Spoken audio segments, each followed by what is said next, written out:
change this over for us. Kind of gives us an overview of writing radio news. We've talked about it in lab. I've talked about it all throughout Chapter 10. And so I tried to focus both on writing, broadcast in television and radio. Are we rolling now, sir? Excellent.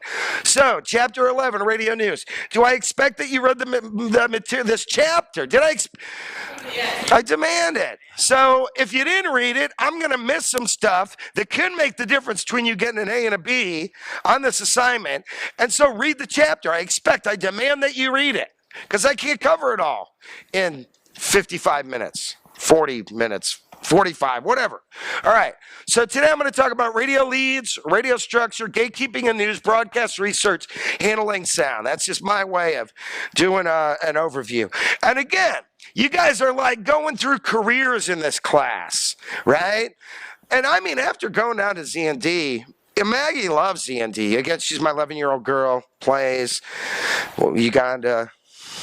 Hope it's not. But she loves Z&D, man. She'll call him in 28 times.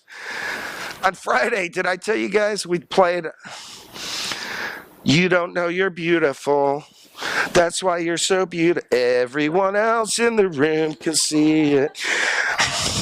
Yeah, I learned that with my kids, and then we played in a school with developmentally challenged kids in Peoria, and I wanted to tell them how they were lovable. So I went, okay, we're going to learn this one. I didn't go see that crappy documentary. Spurlock did a cruddy job on it. Anyways, the point is, she calls WZND a million times. Will you play You're So Beautiful? Will you play You're So Beautiful? Will you play You're So Beautiful? Do a call out to Maggie. She bugs you guys. Who works for ZND? She's calling you, all right? But the point is that ZND is happening. You want to work for ZND, you're going to internalize this, okay? ZND, man, it's the happening spot. I mean, I want to be ZND. I want to join. How do I join? Hang out with you guys? Anyways, just go down there. Get involved with ZND. That's what makes ISU as good as Yale, Princeton, Northwestern. Where else have I taught? Stanford. The reason that it's good is because you got an opportunity to be on the radio now if you get involved with ZND. That's what makes this school as good as any of those other schools, in my opinion. But we got to know how to do it. So the first thing we do is think about radio leads. And the way, ZND is not a news outlet. What's one of some of the news outlets here in town? Radio news. Yeah, you do news. You cover it. That is true. Absolutely. You put it on their website. I'm not trying to diss that. I'm trying to say that maybe GLT spends 4 hours on the news, right? Where you guys you guys have multitask. You're close to like WJBC, right? WJBC is like all news. Then they have, well, I guess Hannity's radio show is news, right? What's his name? Yeah, the fat guy that's a drug addict that wants to... Yeah, Rush Limbaugh. I guess he's news, right? Rush is Reich. No. But, by the same token, these liberal hacks, your Oberlins, you get it on both sides. But that's news. WJBC is entirely the news. People that have come out of this class go to study more about journalism in Springfield, and then they're working for the big talk radio news programs in Chicago, okay? Let's talk about radio leads. We already know all this. All this should be a review. What's this mean? It should be present tense. What does that mean? Somebody explain it to me. It's great. Bridget says it's happening now. What's happening now? Right? And Deb made a big point of that. The fire may have happened 2 days ago. What's happening now? The clubhouse was blown up last week, and today they're looking at the wreckage. I'm sorry, who saw it? Yeah, you're the only one. The show rocks, man. Oh, great. I'm sorry. I just told you the first scene. I didn't tell you anything else. All right. IRA, man. Anyways, I digress. They'll blow up anything. And I would be in the IRA if I lived in Ireland, I mean, being the radical Catholic I am. No. I just got my 57th rejection. We love your book. It has great ideas. We're not publishing it. But the point is, radio leads, present or future tense. Mikhail was rejected Mikhail is rejected again. Right? Mikhail receives his 48th rejection of the book that says females should be priests and priests should be married again. Present tense. They were married till 1124. You guys, priests were married till 1124. Peter took his wife to Rome to lead there. Whatever. I digress. I'm not going to get off of this. Present tense. Mikhail is rejected once again. Is, not was, is, okay? So present tense. 30 words or less. Does that ring a bell? Lead should be 30 words or less. Summer. If there's nothing exciting happening or whatever, there's no updates, can you say like today marks the 15th day since? Try to update it. Somebody's doing something. Betty Sue continues to recuperate. She does. She's doing something today. The principals in the story did something today. And there's always, did you guys see did you see bullshit happening today?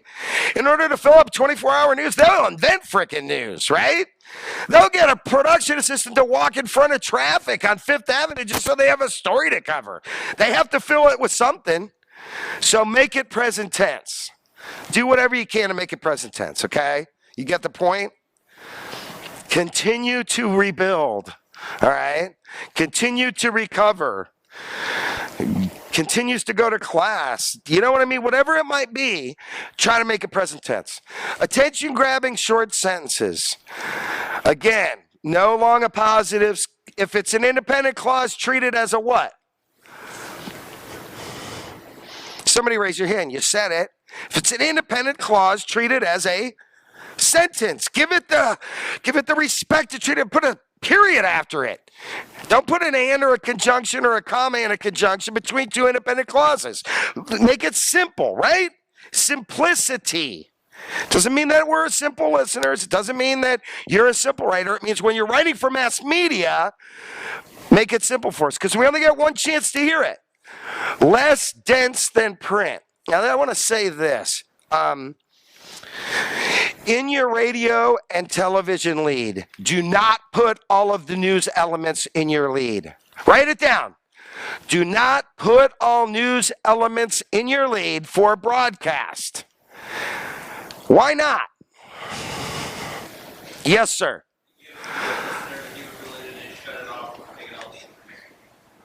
It gives the reader the ability to shut it off after they get the information. That's a viable, and when I'm thinking about this, guys, I'm always thinking about Roadhouse Dalton, right? All right. Dalton, that's a good guess, but it's really not what I'm fishing for. Here's my deal. Yeah, go ahead. It's hard to make a simple sentence out of all that stuff. And I can't remember Dalton's name without thinking about Roadhouse, for goodness sake. How am I going to remember the who, what, where, when, why that you give me in one sentence? I'm not going to be able to do it. So spread that vital information out through the story so that I'm not inundated with the who, what, where, when, why, and how all at one time. Do you understand? I mean, I just can't do it. I'm one of those guys that are like, call in right now at 309-482-4583 and you'll win $1 million. And I can't remember the phone number. I'm like, driving. Maggie, write this down, right? I mean, I can't do it. So you got to go slow for me. So give me the who and what. Wait a couple sentences for the when, the where, and repeat the where and why, the where and when, the where and when. Repeat it if you have to. Why? That's the way it sticks. Did you say that, Taylor? Thanks, man. God, it's like, thank you, Taylor. I really appreciate it. It sticks, man. I need to hear it a couple times, don't I? I'm just slow, man. I went to SIU for far too long, I think. There are 2-degree things on my wall that say I went there. Dude. Anyways, so you gotta simplify it for me. You play? Do you play guitar? Cool. I like the shirt. He's always got good shirts on. Gibson shirts. Nice. All right. Although I play Telecasters, so. But the point is, less dense and print. Let me stay on topic. How about that? You say, please, Dr. McHale, stay on topic. I'll do my best. Thanks for asking. All right. So less dense than print. Radio structure. Shut this off. Shut it off. If you're going to tell a radio story, how would you think I would ask you to structure it? Yeah, it would definitely be clear and concise. But what organizational sequence do I think you should use when you write a radio story? Yes. No. No. Because then Dalton's right. I listened to the first part and I shut it off. I'm asking you about a radio story. What kind of structure would I suggest you? Please listen and write this down. Yes, ma'am. The dramatic model. Even if it's a big issue, put a human face to it. This is one of the things the PR professors say we don't do enough. Put a human face on the issue. So what do you do early? I'm going to ask you to take out a sheet of paper. It's coming. Is today quiz day? Okay, what do you do early in the story?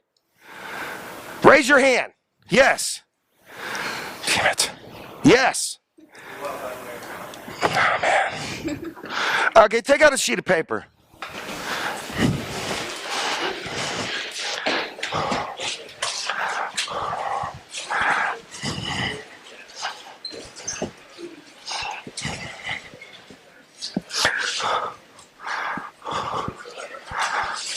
Put your name at the top. Spread out a little. Spread out a little. Yeah, move over. Yeah, thank you.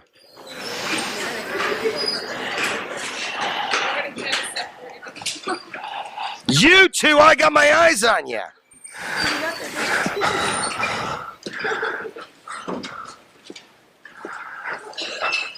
Five questions.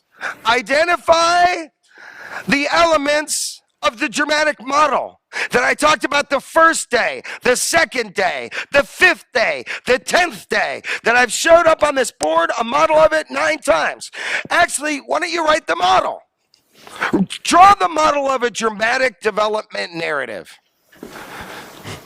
that I told you the first day, I put on the board the second day, the dramatic model of a narrative, a story. What elements does it have? Because if I'm not teaching you this, I'm not teaching you anything. Because McKee says we don't teach people the dramatic model and the elements that are involved in telling a story. And I beg to differ. I think I've spent time with you trying to say what are the elements of a story and how might a model look? Really? Do you remember me doing it? I did it. Okay, well, let's see who remembers it.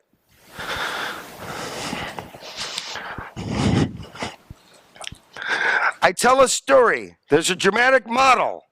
Drama. What are the elements in a drama? Any drama that we look at. A story.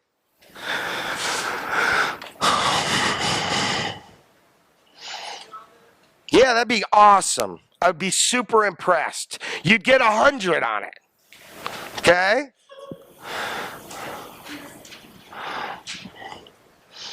Don't you find it, man, so that when we turn this in, we can, like, review it. Because I'm feeling depressed. Somehow I haven't talked about it or something.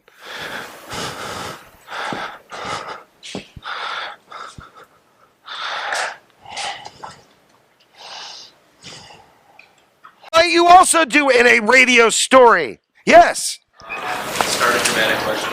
Yeah, start a dramatic question by identifying what is their need, their will, or want, right? Their dramatic need, right? Get us interested. Remember, we're storytelling and remembering people, right? There may be a realization. I got to train hard for this. This isn't going to be easy. It's going to take a long effort to rebuild our town after this tornado, whatever. But then what does the protagonist face? Complications, obstacles they have to get over. I mean, that's a basic element of a story. As 2 a.m, I'm reading Chitlick. Somebody has got a need to do something, and they got to get over a wall to do it. And so the story is them getting over, around, or under the wall and achieving their will and want. Does this ring a bell? We remember this? I mean, if we don't, I could talk about it today, all day. Do I need to?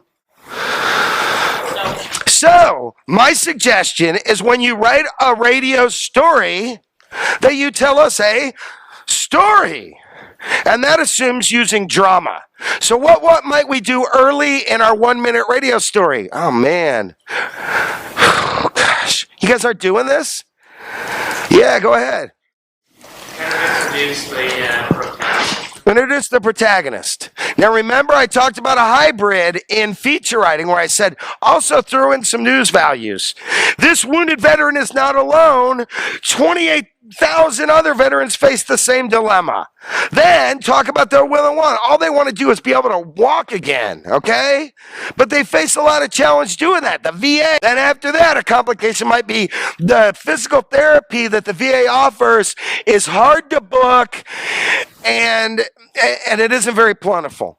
And then they might face the complication they got to get across town in order to get to the VA to get it. But a year and a half later, after she has returned from Iraq, she is now walking. And she gets better and better each day.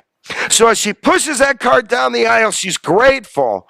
Not only that she got the opportunity to serve her country, but her country also came back and helped her by overcoming the problem that she faced as a result of her service. Got it? That's a story.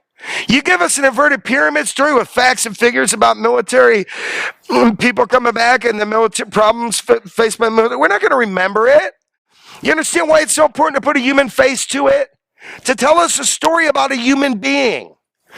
Get it? Okay, please.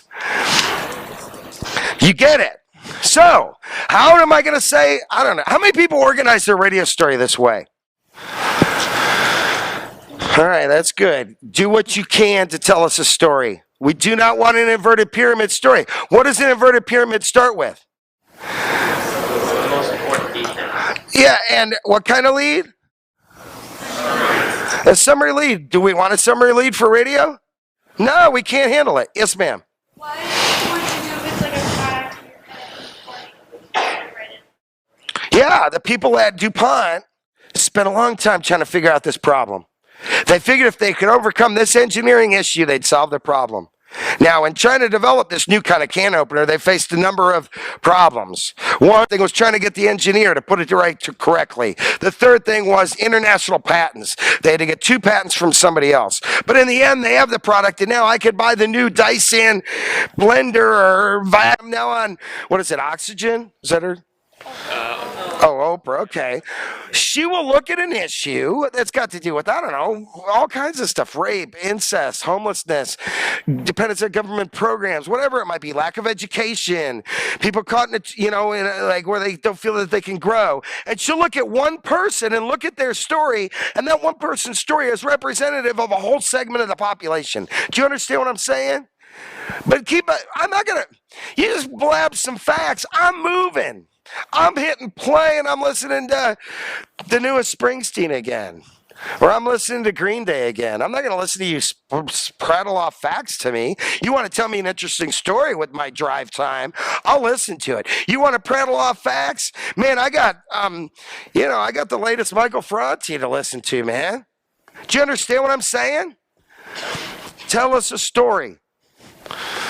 That's how you structure your story. Tell us a dramatic scenario, okay? You got to think like a dramatist. I need you to become storytellers. Do you guys understand? All right. How do we use 10 sources to tell the story? Like if we're following the protagonist, how do we use 10 sources for a 60-second blurb using that information? Oh, yeah, you need to become an expert. Oh. And writing is about making choices, right? Is that correct? Writing is about making choices. Some of those choices are about inclusion and exclusion.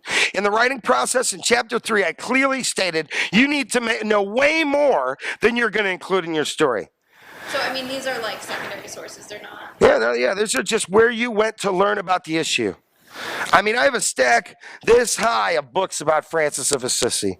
And last night I finished my modern retelling of that story, and I sent it off for guys to give me crap about, I want brutal, put me through the meat grinder, how my story can be better. And I had to do that at 5 till midnight last night. I came up here, converted it to a PDF. But did I include everything I learned about Francis in this modern retelling of that story?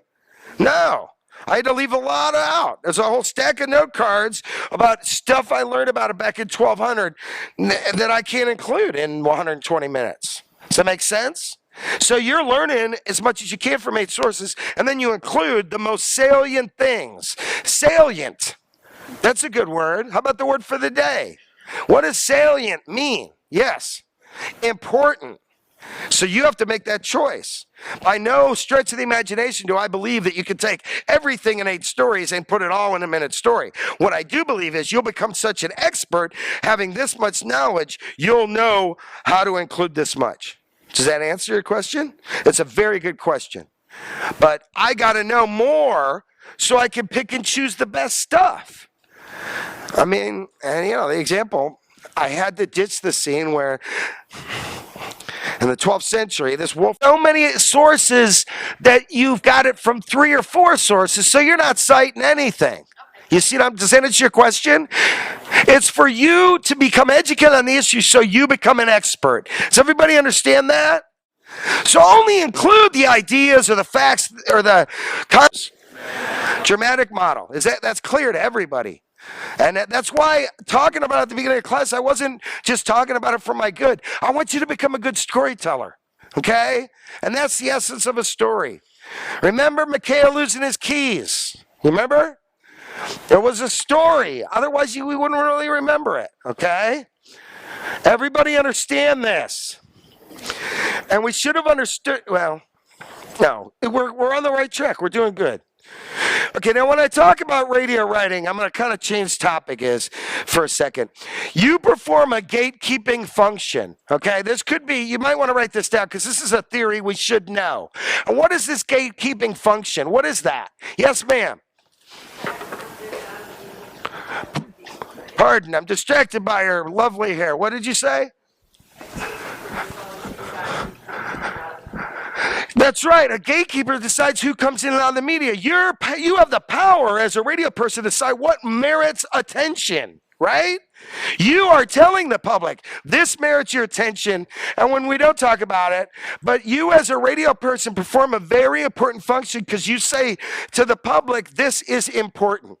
So you, as a gatekeeper to the public's attention. Okay, it's also very similar to another theory that says, I may not convince you when I'm on the radio what to think, but I tell you what to think about. And what is that called? Agenda setting. Yeah, you might want to write that down too, because they're very similar concepts. You as a radio editor or even a radio writer, you decide what aspects of the story merit the public's attention. And that's a responsibility you need to take serious. All right? So gatekeeping function. Radio personnel are guardians of a gate about what gets public opinion or not. All right? Go ahead, sir. The media tells what's newsworthy. That's it. And every choice, Summer, is about inclusion or exclusion. You're deciding which elements of the story from those 8 sources are important and which aren't. And that's your responsibility as a writer. To quote Wonder Boys again, writing is about making choices, okay? So news writing is also about boiling it down. How do I boil it down? And I'm going to suggest to you, picking a person and putting a face to the story, you're boiling down the facts and figures into one story of one individual who's representative of a whole group. I mean, how many people are having a hard time now who are dependent on military funds because of the government shutdown? Right?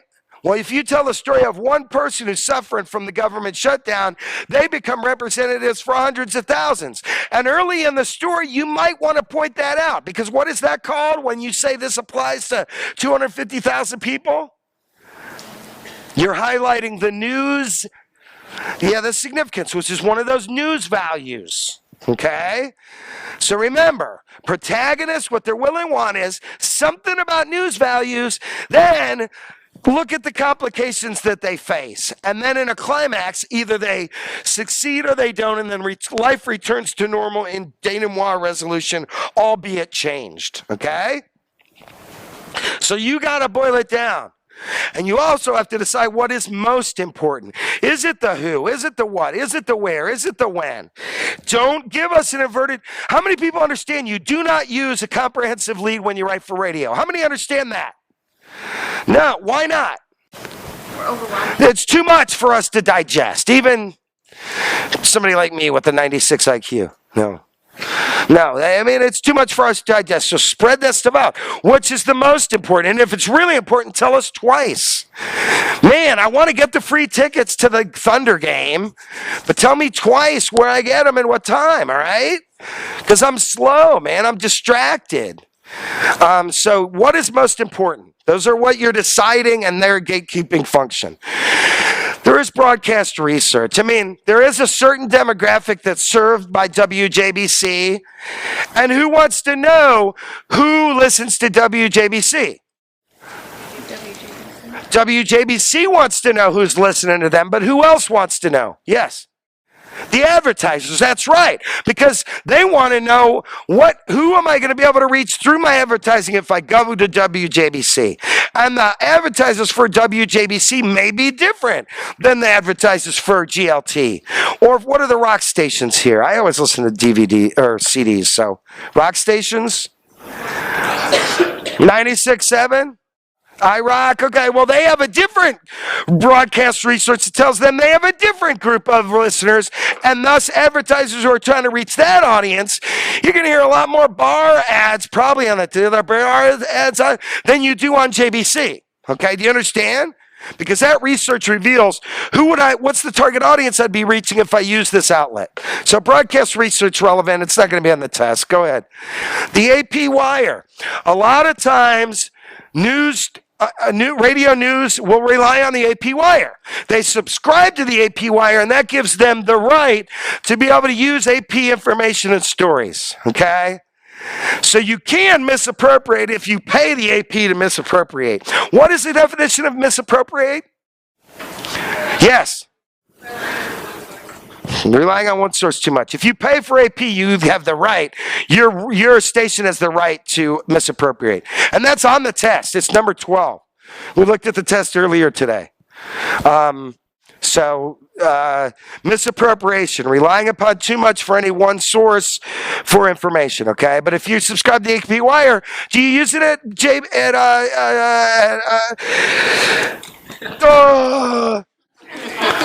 yeah. You don't use the AP Wire.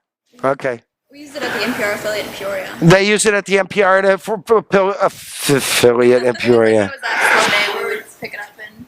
Okay, yeah, slow day. You take a look at it. What's hot on AP Wire? Did you guys see the intro? Some bullshit happened. Let's see what AP says that did happen. Okay, so the AP Wire is useful for when you're writing for radio, especially if you subscribe to it. Then you have a right to use it. Go ahead. Witnesses. How are we going to incorporate witnesses in our story? Yes. Actuality, you rock. Why do you speak so much? You guys, do you not feel competitive with her? Oh, you do? Okay, well, you guys got to keep up. Look at her page, whatever. Yeah, you want actualities of witnesses because they can start to use adverbs and adjectives. It was scary in there, man. You know what I mean? Because you as a reporter, you don't want to use those. What do you want to use instead? Actualities. But when you, instead of using modifiers, what do you use? Yes. Descriptive language, that's correct. But when you get a witness that had an emotional reaction, you can quote them and say, it was really scary in there. You see my point? So use witnesses, that's what you want actualities from when you can get them. See the story, because they can tell the story a lot better than obviously the reporter because they were on the scene. They were on the scene, that's right. And they're allowed to go ahead and maybe a little editorialization, but at least talk about their emotions. The biggest thing actualities do in your story is take a national story and make it local. Don't forget this. You want to localize your national story, right? So make it local. The place to do it, I think the easy place to do it is in your actuality. Do you understand? You're doing a national story, you want to localize it. What's a good way to localize it? With an actuality from somebody around here, an economics professor, an expert on the taste of cheese. I don't care, but try to make it local. Give it some local angle in the actuality, all right? Okay, go ahead. Media contacts. It's kind of PR thing. I got a list. People come to me, and it's a list of all the emails from media people here in town. So when I do a press release, or Doc Project does a press release, I was at the inauguration. I served on the media team in DC this last time. This guy used my media list, right? Where over the years I've gotten all these personal connections with all these media people. Him and I together wrote, while I was in DC, he was here, we wrote the press release. We sent it out to that list. And we were on 3 radio stations, 2 television stations, in the Vidette, in the Pantograph, and it's because we use that media contact list. You as a PR person, that is an extremely important, valuable resource, and your radio people should be on that list, okay? Who's PR? You guys need to know the radio reporters in your neighborhood. Get to know them. Talk to them. You build a relationship with them. And media contacts is a key part of, radio contacts are a key part of your larger media contacts. Go ahead. Actualities, we already talked about it. There's several things we can get out of actualities, which is the soundbite. We can get authority. What does the economics professor say about the impact of the federal shutdown, right? That's authority, somebody that knows about it, credibility. Then the second thing is what I'm saying you use your actuality for is to localize a story. How's it affecting this? How do local people feel about this national story? And then also you get that ethos is in a witness. You're allowed then to be more, that reveals emotion, right? A witness reveals emotion, what it felt like to be there. Whereas a reporter, you're going to need to stay away from that a little bit in an effort, as Sandman suggests, to do your best to be objective, even though you and I know it's not possible. So actualities, we've talked about how to use them. Yes, ma'am. He didn't hear you. What? That's what it is. Yeah, that's what I said. Ethos is emotion. The witness is going to be emotional. Right, they're going to be able to tell you, I was terrified, or I can't believe this happened to me, right? But handling sound. I'm going to wait on handling sound, okay? So stop. I want you to look at handling sound. I'll talk about it later, okay? Because we're not using that sound. We'll talk about it in terms of film. Hey, you guys want your features back? If you want to do that, I'll be on the outside, Chris will be on the side. Chris